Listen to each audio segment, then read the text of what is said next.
So hey guys, welcome to our channel Susmita Sudipta vlog.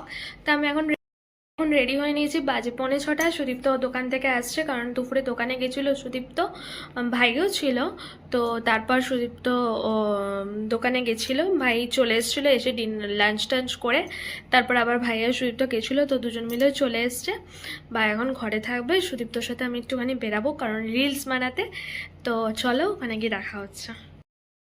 তো এখন আমরা এসছি একটু পার্কে রিলস বানাতে আর ছবি তুলতে।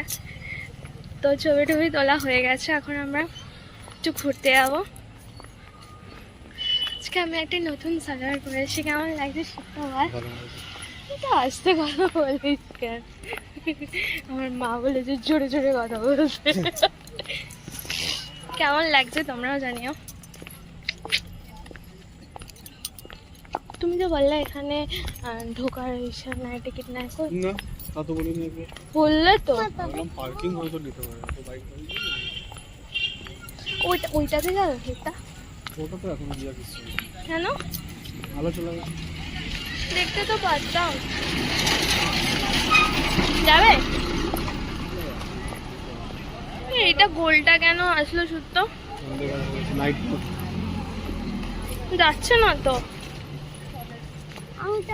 এর উল্টো দিকেও একটা পার্ক আছে, এখানে আবার ঝিলও আছে। বাট কি সুন্দর জায়গাটা বলো। এখানে তো আমরা কোনোদিনও, এতদিন থেকেও আমরা আসিনি, এখানে খালি এখানটায় ঘুরি কিন্তু আসিনি কোনোদিনও।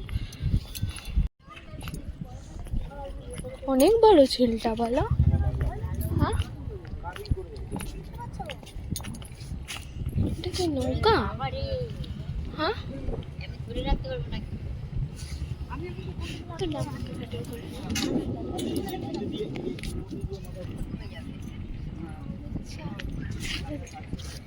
তো এখন আমরা পার্কটা ঘুরে আমি আসলে তো খাবার নিতে চলে এসেছিলাম, কিছু খাবার কিনলাম, কিনে আর পান কিনলাম, কিনে আমি আর সুজিত এখন খাবো। খাবারটা প্রচণ্ড খেতে পেয়েছে। তারপর আমরা চলে গিয়েছিলাম জুডিওতে। ওখানে এই জুডিওটা হচ্ছে আমাদের রাজারহাটে, তো ওখানেই চলে গিয়েছিলাম কিছু কিনতে, আমার নিজের জন্য, সুজিতর জন্য আর মার জন্য। তো দেখি চলো ওখানে কী কী পাওয়া যায়।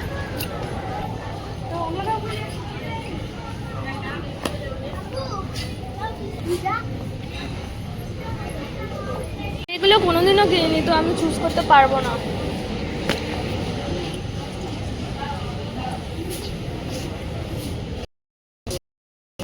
তুমি যাও।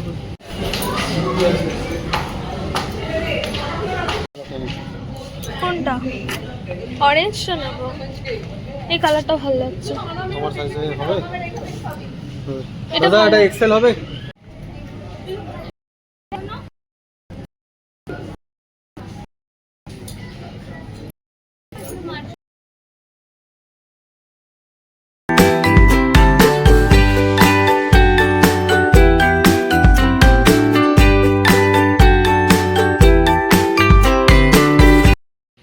হ্যাঁ এক্সেলও 3টে গেঞ্জি কিনতে, হ্যাঁ ভাবলাম 600-800 টাকায় হয়ে যাবে। হ্যাঁ, 3000 টাকার বিল। তো প্রবলেমটা কোথায়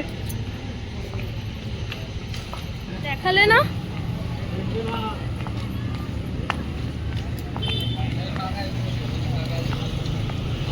রাস্তা ভালো।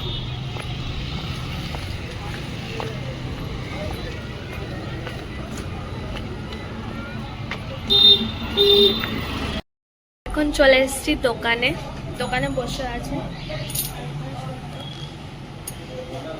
কাজ করছে, আমি বসে আছি। ভাই আসলে তারপর বাড়ি যাব, শুধু আমাকে দিতে যাবে, গিয়ে আমি ডিনার করে নেবো, তারপর ওরা আসলে ওরা করবে।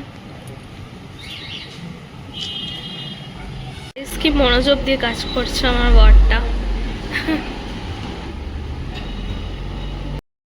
তো এখন আমি চলে এসেছি বাড়িতে। বাড়িতে এসে ডিনার করে এখন আমি ফ্রেশ হইনি, আগে ডিনারটা করে নিয়েছি, কারণ মা ডিনার করে নিয়েছে, কারণ মার শরীরটা খারাপ। তো মার 2 দিন ধরে শরীরটা খুবই খারাপ, তো মা ওর জন্য ডিনার করে ওষুধ খেতে হবে, তাই ওষুধ খেয়ে নিয়েছে। আর বাবার ডিনার করেনি, কারণ আমি আসিনি দেখে, তো বাবার আমি ডিনার করে নিলাম, করে ঠরে এখন আমি ফ্রেশ হব। ওদেরও আসার টাইম হয়ে গেছে, ওরা আসলে ওরা ডিনার করবে, করে তারপর শোবো। কালকে সানডে আছে তো অত তাড়াহুড়া নেই, একটু লেট হলেও কোনো প্রবলেম নেই। তো ওর জন্যে। আর আজকে আমরা গিয়েছিলাম জুডিওতে। কী সব বলছি, মাথা খারাপ হয়ে গেছে। জুডিও বেশি বকবো না, তাড়াতাড়ি করে চেঞ্জ করে নিই, কারণ ওদের আসার টাইম আছে, দেখলেই চিল্লাবে। তো তাড়াতাড়ি করে ফ্রেশ হয়ে নিই, তারপর কথা হবে। আচ্ছা, আজকে হয়তো ব্লগ নাও করতে পারি, কালকে সকালে দেখা হবে।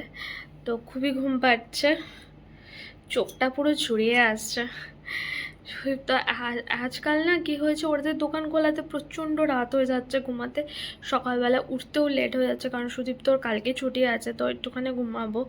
সোমবার থেকে তো আর হবে না। আর একটু বাপের বাড়ি যাওয়ারও প্ল্যান আছে, কারণ অনেক দিন ধরে বাড়ি চেঞ্জ করাতে অনেক দিন ধরে বাপের বাড়িতে যেতে পারছি না কিছু। এখন টোটালি পুরো ঘর দোয়ার একটুখানি গোছানো হয়েছে, তো ওর জন্যে যাবো বাপের বাড়িতে। কিছুদিন থাকার খুব ইচ্ছে আছে। তো মাও অনেক দিন ধরে বলছে আয় আয়, তুই আসলে আর থাকিস না, সবাই বলছে, কারণ মামা বাড়ির পাশেই। তো মামার মামিরাও বলছে যে ও আসলে আর থাকতে চায় না। জামাই ষষ্ঠী তো গেলাম, সকালে গেছি, রাত্রে চলে এসেছি।